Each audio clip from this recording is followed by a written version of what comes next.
மகா அவதார் நரசிம்மா அப்படின்னு ஒரு அனிமேஷன் படம் ஒன்று பார்த்தோம். மகா அவதார் நரசிம்மா அப்படின்னா அந்த எல்லாருக்கும் தெரிஞ்ச ஒரு கதை தான். இந்த ஹிரணிய கசிபுவை வசம் செய்த கதை அப்படின்னு சொல்லிட்டு பக்தி பிரகலாதாவின் பக்த பிரவேசம் அப்படிங்கிற விஷயமும் தெரியும். ஸோ இது வந்து பேன் இண்டியா படமாக ஒரு அனிமேஷன் படம் அப்படின்னு சொல்லிட்டு ஹம்பாலி ஃபிலிம்ஸ் அப்படிங்கிற யாருன்னா கேஜிஎஃப் சலார் இந்த படங்களுடைய ப்ரொடக்ஷன் டீமு அவங்க ஒரு படத்தை எடுத்திருக்காங்களா என்ன அப்படின்னு பார்த்து ட்ரெயிலர் பார்க்கும்போது ஒரு மாதிரி வித்தியாசமாக இருந்துச்சு. விஷுவல் கிராஃபிக்ஸ் நல்லா இருந்துச்சு அப்படின்றதுக்காக அனிமே படம் அது நல்லா பார்க்கலாம் அப்படின்றதுக்காக தான் போய் பார்த்தோம். படத்துடைய கதைப்படி வந்து எல்லாருக்குமே தெரிந்த ஒரு விஷயந்தான். ஒரு ரிஷியோட ஒரு பெண் வந்து தவத்தை கலைச்சி உடலுறு கொள்றா, அதனால் பூதகணங்கள் உள்ளே வராங்க. அண்ணன் தம்பியை பிறக்கிறான். அதில் அண்ணன் தம்பியை கொள்றதுக்காக பன்றி அவதாரம் எடுத்துக்கொள்கிறாரு. அண்ணனை கொலை பண்ணணும் அப்படின்னு நினைக்கும் போது அவங்க ஒரு வரம் கேட்டு எல்லா சகா வரம் அளவுக்கு ஒன்று பண்ணுறான்.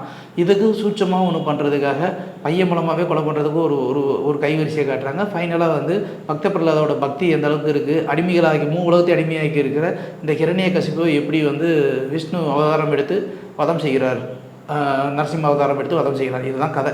இது ஊர் உலகம்லாம் தெரிஞ்ச கதை தான். ஆனால் மேக்கிங் இருக்குது பார்த்தீங்களா, அட்டேங்கப்பா பிரித்து விட்டுருப்பாங்க. நீங்கள் அது இந்து மதத்தை தூக்கி இறக்கியிருக்கு அப்படிங்கிறதையும் பார்க்காம ஒரு கதையாக நீங்கள் பார்க்குறீங்க அப்படின்னா இந்த கதை வந்து ஏற்கனவே சொல்லப்பட்ட கதை தான். இது இதிகாசமாக புராணமாக என்ன வேணாலும் இருந்துட்டு போட்டோம். அந்த கதையை நேர்த்தியாக சொன்ன விதம், அதுக்கு உண்டான விஷுவல் கிராஃபிக்ஸை அழகாக அவங்க கையெழுத்துக்கிட்ட விதம், இது வந்து சும்மா மந்திர தந்திரமாக சொல்லாமல் அதை எவ்வளோக்கெல்லாம் யதார்த்தமாக அந்த விஷுவலுக்குள்ளே கொண்டு வரணும்னு நினச்ச விதம், இது எல்லாமே மெனக்கெட்ட விதம் சூப்பராக இருக்குது. ஒரு அனிமேஷன் படம் பார்க்கும்போது நமக்கு அது அனிமேஷன் படங்கிற ஃபீல் இல்லாமல் நம்ம ஒரு படம் பார்க்க வச்சுச்சுனால அது ஒரு வெற்றி தான். ஏன்னா நீங்கள் ஆங்கிலத்தில் அவதார் படத்தை எடுத்திங்கன்னா அவதார் பொம்மை படம்னு யாருமே சொல்லவே மாட்டோம். அவதார் படம் 1000 கோடி கலெக்ஷன் எடுத்துச்சு அப்படின்னா அது எங்கேயாவது பொம்மை படம்ன்ற ஒரு ஃபீல் கொடுத்துச்சா? கொடுக்கவே கொடுக்காது. ஏன்னா அந்த படத்தோடைய மேக்கிங், அதோடைய ஸ்டைல் வந்து நம்மளை ஒரு வித்தியாசமான ஒரு உலகத்துக்குள்ளே கூட்டு போச்சு. அதனால தான் அவதாரை பற்றி நம்ம இன்னும் சிலாகிச்சு பேசிடுறோம். ஸ்டீவன் ஸ்பீல்பர்கோட 2-3 படங்கள்லாம் இருக்குது. ஒன்று வந்து தி அட்வென்ச்சர்ஸ் ஆஃப் டின்டின்ங்கிற ஒரு அனிமேஷன் படம். அதெல்லாம் படம் பார்க்கும்போது வந்து ஸ்டீவன் ஸ்பீல்பர்கே நடிச்சிருப்பாரு. என்னமோ அது அனிமேஷன் கிராஃபிக்ஸ் அப்படின்னு நம்ம தோணவே தோணாது. ஆனால் அந்த படம் பார்க்கும்போது ஒரு கதை சொல்லும். ஸோ அது மாதிரி தான் இது ஒரு கதையை சொல்லுது.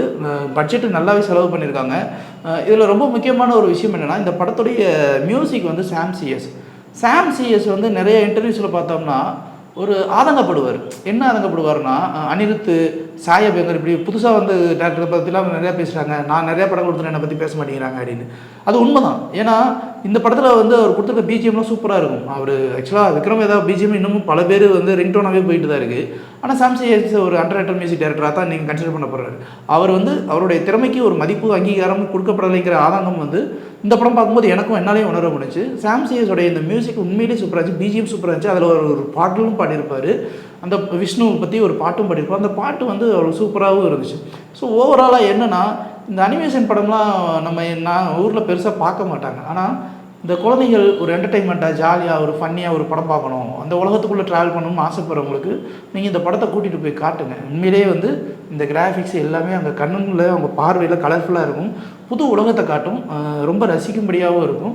அதனால் இந்த படத்தை தான் நாங்கள் சஜஸ்ட் பண்ணுறோமே தவிர இந்த படத்தில் வந்து மற்றபடி சொல்கிற விஷயம் தெரிந்த கதை, வித்தியாசமான ஒரு திரைக்கதை, வித்தியாசமான ஒரு கிராஃபிக்ஸ் பார்க்கும்போது உங்களுக்கு ஒரு வித்தியாசமான ஒரு பிரம்மாண்டத்தை உணர்வீங்க. அதனால் அந்த ஹரிஹர மகாவதார நரசிம்மாவை நீங்கள் பாருங்கள், உண்மையிலேயே நல்லாயிருக்கும். லைக், ஷேர் அண்ட் சப்ஸ்கிரைப் பண்ணாதவங்க இப்பவே சப்ஸ்கிரைப் பண்ணிருங்க. எங்களோட அப்டேட்ஸ் உங்களுக்கு வரணும்னா பெல் பட்டனை பிரஸ் பண்ணுங்க.